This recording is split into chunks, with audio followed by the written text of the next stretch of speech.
नमस्कार दोस्तों, मेरा नाम कपिल सिक्का है। स्वागत है आपका स्टडी आई की एजुकेशन प्लेटफॉर्म में। आप लोग हमेशा पूछते रहते हैं कि सर सुप्रीम कोर्ट पे तो बहुत चर्चा कर ली, हाई कोर्ट पे थोड़ी सी चर्चा करते हैं। हाई कोर्ट के जो जजेस हैं उनका अपॉइंटमेंट कैसे होता है ये बताइए। तो आज इसी वीडियो में डिस्कस करेंगे कि हाई कोर्ट का एग्जैक्टली अपॉइंटमेंट कैसे किया जाता है। आप देख रहे हैं अभी हाल ही में सुप्रीम कोर्ट ने के कॉलेजियम ने एक रिकमेंडेशन दिया कि 68 नाम जो है उन्होंने हाई कोर्ट के लिए रिकमेंड किए। तो यहाँ गवर्नमेंट के पास लिस्ट भेजी गई थी। अब देखते हैं एग्जैक्टली कि कितने फाइनलाइज होके आते हैं, लेकिन समझ लेते हैं एग्जैक्टली हुआ क्या।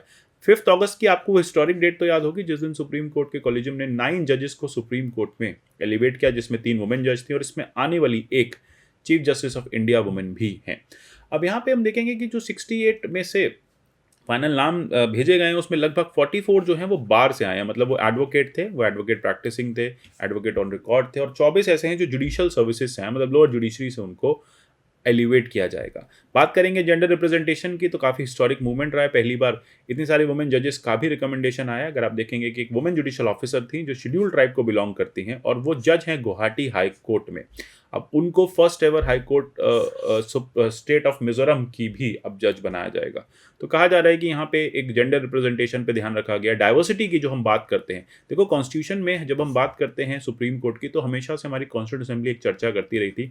उन्होंने आर्टिकल 124 को इस तरह से डिजाइन किया था कि सुप्रीम कोर्ट में डाइवर्सिटी जो है वो रहे। इस पे हमने एक एमिनेंट डिस्टिंग्विश्ड ज्यूरिस्ट वाली वीडियो भी बनाई थी। तो अब यहाँ पे डाइवर्सिटी को रिप्रेजेंट करने की कोशिश की जा रही है, इसलिए अक्रॉस द बोर्ड आप देखेंगे देश भर से अलग अलग आप देखेंगे हाई कोर्ट्स में, चाहे वो बार से लोग आएँ, चाहे वो लोअर जुडिशरी से लोग आएँ, या फिर रिप्रेजेंटेशन अगर वो वुमेन का हो, एसटीज़ का हो, एससीज़ का हो, तो इस सब पे यहाँ पे कोर्ट अब काम कर रहा है। तो देखते हैं एग्जैक्टली कि कोर्ट के जो रिकमेंडेशन है उसको गवर्नमेंट कैसे अप्रूव करती है और कैसे वो लोग एलिवेट होते हैं। तो जानेंगे इस वीडियो में एग्जैक्टली कॉन्स्टिट्यूशन के क्या प्रोविजन है, आर्टिकल 217 क्या कहता है, और चीफ जस्टिस ऑफ इंडिया के पास हाई कोर्ट के अपॉइंटमेंट में क्या क्या पावर्स हैं। अगर आप राजस्थान जुडिशरी की प्रिपरेशन कर रहे हैं तो उसके कोर्सेज आप हमारे यहाँ से परचेज कर सकते हैं। इसके अलावा बाकी जुडिशियल एग्जाम के कोर्सेज भी हमारे पास अवेलेबल हैं। नीचे डिस्क्रिप्शन में दिए लिंक के थ्रू आप इन्हें एक्सेस कर सकते हैं। स्टडी IQ पे विभिन्न माध्यमों से हमसे जुड़ सकते हैं। मुझसे कनेक्ट होने के लिए अगर आपको PDF चाहिए तो आप कपिल लाइव पे मुझे टेलीग्राम पे फॉलो कर सकते हैं। अदरवाइज आप मुझे @कपिल सिक्का ट्विटर हैंडल पे भी फॉलो कर सकते हैं। सबसे पहले जानते हैं कॉन्स्टिट्यूशनल प्रोविजन क्या है, आर्टिकल 217। देखो 217 क्या कहता है कि जजेस को अपॉइंट किया जाएगा हाई कोर्ट्स में। अब ये कौन करेगा? प्रेसिडेंट के पास पावर है कि प्रेसिडेंट जो है अपॉइंटमेंट्स कर सकते हैं, लेकिन वो अपॉइंटमेंट्स प्रेसिडेंट खुद से डिसाइड नहीं करेंगे। कंसल्टेशन लेंगे वो सुप्रीम कोर्ट के जजेस की या फिर हाई कोर्ट कंसर्न की। मतलब जिस भी हाई कोर्ट में आपको अपॉइंटमेंट करना है, लेटर से राजस्थान हाई कोर्ट में आपको अपॉइंटमेंट करना है, तो राजस्थान के चीफ जस्टिस से, हाई कोर्ट के चीफ जस्टिस से आपको पूछना होगा। प्रेसिडेंट को जैसा नेसेसरी लगे प्रेसिडेंट वैसा कर सकते हैं। एलिजिबिलिटी देख लेते हैं, हाई कोर्ट में जज बनने के लिए क्या चाहिए। 2 रिक्वायरमेंट्स है। देखो, सिटीजन ऑफ इंडिया होना तो नेसेसरी है ही है। 10 साल आप किसी हाई कोर्ट में एडवोकेट ऑन रिकॉर्ड रहे हो, किसी हाई कोर्ट में आप 10 साल तक काम करते रहे हो। साथ ही साथ आप या फिर सबॉर्डिनेट जुडिशरी में 10 साल का आपका करियर हो, लोअर जुडिशरी में आपका 10 साल का करियर हो। अगर आप दोनों में से कोई भी एक क्लॉज को फुलफिल करते हैं तो आपका नाम जो है वो रिकमेंड किया जा सकता है। अब टेक्निकली बात करते हैं कि ये अपॉइंटमेंट करता कौन है। हमने अभी टर्म पढ़ा कि प्रेसिडेंट कंसल्ट करेंगे जजेस के साथ, सुप्रीम कोर्ट के और हाई कोर्ट के। क्या ये कंसल्टेशन कॉन्करेंस है? क्या अगर प्रेसिडेंट कुछ नाम या फिर चीफ जस्टिस कुछ नाम प्रेसिडेंट को भेजते हैं तो क्या प्रेसिडेंट को उन्हीं नामों पे अनुमति देनी पड़ेगी? इसी को लेके काफ़ी टसल चलता रहा है काफ़ी लंबे समय से। हमने देखा कि 80s में जो इंदिरा गांधी गवर्नमेंट और सुप्रीम कोर्ट का टसल रहा, उसके चलते 3 जजेस केस आया। 3 जजेस केस में जो जजेस के अपॉइंटमेंट का प्रोसीजर है उसको जुडिशरी ने कोलिजियम के थ्रू अपने हाथ में ले लिया।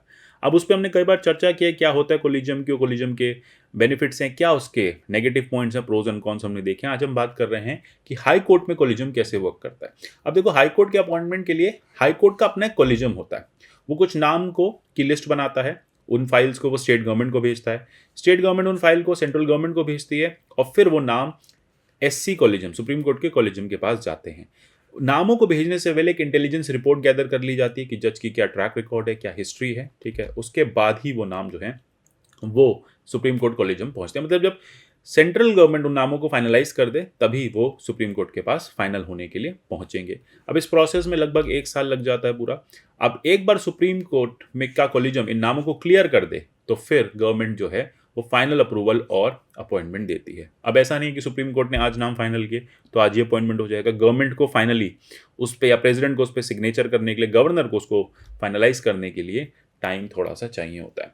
अगर गवर्नमेंट को लगता है कि नहीं ये नाम थोड़े से रिकंसिडरेशन होने चाहिए, जैसे हमने हाईकोर्ट के केसेस में कई बार देखा होता रहता है, तो ये रिकंसिडरेशन जो है वो वापस भेजी जाएगी। अब यहाँ पे जब हाईकोर्ट के या सुप्रीम कोर्ट के कॉलेजियम पे गवर्नमेंट की तरफ से एक रिकंसिडरेशन आएगी, तो सुप्रीम कोर्ट का जो कॉलेजियम है या तो वो उसको मना कर सकता है कि हम आपकी बात नहीं मान रहे, हमने आपको 10 लोगों की लिस्ट भेजी है, हमें यही 10 जजेस चाहिए, या फिर कहेगा ठीक है हम नए जजेस की लिस्ट बनवा के भेजते हैं। तो ये था प्रोसेस। अच्छा, इसमें अभी हाल ही में सुप्रीम कोर्ट बार एसोसिएशन में एक प्रपोजल आया। सुप्रीम कोर्ट बार एसोसिएशन ने चीफ जस्टिस से ये कहा कि आप हाई कोर्ट के जजेस को रिकमेंड करिए, मतलब आप नाम रिकमेंड करिए हाई कोर्ट के चीफ जस्टिस का। तो क्या ये पॉसिबल है? हाई कोर्ट के जजेस का, हाई कोर्ट के चीफ जस्टिस का मतलब ओवरऑल कि आप रिकमेंडेशन दीजिए यहाँ पे कि हमें सुप्रीम कोर्ट के जो बार एसोसिएशन के लॉयर्स हैं उनको हाई कोर्ट्स में भेजा जाए, अलग अलग हाई कोर्ट्स में उनका अपॉइंटमेंट किया जाए। तो अब यहाँ पे बात आ जाती है कि क्या चीफ जस्टिस के पास ये पावर है, चीफ जस्टिस ऑफ इंडिया के पास ये पावर है कि वो हाई कोर्ट में जजेस के नाम रिकमेंड कर सकते हैं। अभी हमने क्या देखा, नाम की लिस्ट कौन बनाता है? हाई कोर्ट का कॉलेजियम। फिर उन नामों को कहाँ भेजा जाता है? गवर्नमेंट के पास। गवर्नमेंट उन नामों को कहाँ भेजती है? सुप्रीम कोर्ट के पास। सुप्रीम कोर्ट क्या करती है? उन नामों को रिव्यू करती है और फाइनलाइज करती है कि हाँ ये नाम ठीक है, और गवर्नमेंट से कहती है कि हाँ इनको अपॉइंट कर लिया जाए। अगर अब ऐसा हो कि चीफ जस्टिस ऑफ इंडिया बोले हाई कोर्ट को कि ABC को रिकमेंड करो, 3 जजेस को, ABC के नाम हाई कोर्ट भेजेगा स्टेट गवर्नमेंट के पास, स्टेट गवर्नमेंट भेजेगा सेंट्रल गवर्नमेंट के पास, सेंट्रल गवर्नमेंट वापस से वो नाम सुप्रीम कोर्ट के कॉलेजियम के पास भेजेगा और बोलेगा कि क्या ये नाम सही है?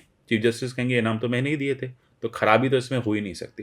तो इसलिए कि एब्रेशन हो जाएगा कि चीफ जस्टिस ऑफ इंडिया जो है वो हाई कोर्ट के अपॉइंटमेंट्स के रिकमेंडेशन करें, तो वो टेक्निकली नहीं माना जाता, ऐसा नहीं होना चाहिए। क्योंकि एक बार मैं नाम रिकमेंड कर रहा हूँ और फिर मैं उसी नाम को अप्रूव कर रहा हूँ, ठीक है, तो ये कहा जाता है कि अनएक्सेप्टेबल है कि पहले चीफ जस्टिस नाम भेजें कि इन लोगों को हाईकोर्ट में रखो, और फिर चीफ जस्टिस के पास ही वो नाम आ जाए कि सर इनको रिव्यू करो क्या ये नाम सही है। तो इसलिए यही कहा जा रहा है कि प्रोसेस बिल्कुल ऐसे ही चलना चाहिए। हाईकोर्ट का कॉलेजियम नामों की लिस्ट बनाए, फिर वो गवर्नमेंट्स के पास भेजे, गवर्नमेंट उन जजेस का बैकग्राउंड चेक कराए, इंटेलिजेंस रिपोर्ट गैदर करे, फिर वो नाम चीफ जस्टिस ऑफ इंडिया के नेतृत्व में कॉलेजियम के पास भेजे, कॉलेजियम उन नाम पे स्टैंप लगाए और प्रेसिडेंट उन नामों को फाइनल अपॉइंटमेंट अथॉरिटी दे दे या अपॉइंट कर दे। तो इसी तरह से ये प्रोसेस चलता है। अब देखिए जिस तरह से अब बहुत फास्ट पेस पे कोर्ट काम कर, आप देख रहे हैं कोर्ट में वैकेंसीज जो हैं सुप्रीम कोर्ट में 24 आ गई थी, देश भर के हाई कोर्ट्स में कहा जा रहा है काफ़ी वैकेंसीज हैं। तो अगर इस तरह से जस्टिस रमन्ना के गाइडेंस में, उनके डायरेक्शन में नए नए अपॉइंटमेंट्स होते रहेंगे तो बहुत जल्द आपको सारी बेंचेस जो हैं हाई कोर्ट की, सुप्रीम कोर्ट की, वो फुल काम करती दिखेंगी विद फुल विगर, एफिशिएंसी, और जो डिलेड जस्टिस डिनाइड का कॉन्सेप्ट है इंडिया में उसको निगेट किया जाएगा। तो आशा करता हूँ ये टॉपिक आपको समझ में आएगा कि हाई कोर्ट का जजेस का अपॉइंटमेंट सुप्रीम कोर्ट के जजेस के अपॉइंटमेंट से कैसे डिफरेंट है। मिलेंगे ऐसी अगली किसी वीडियो में, तब तक के लिए goodbye, take care and God bless you all.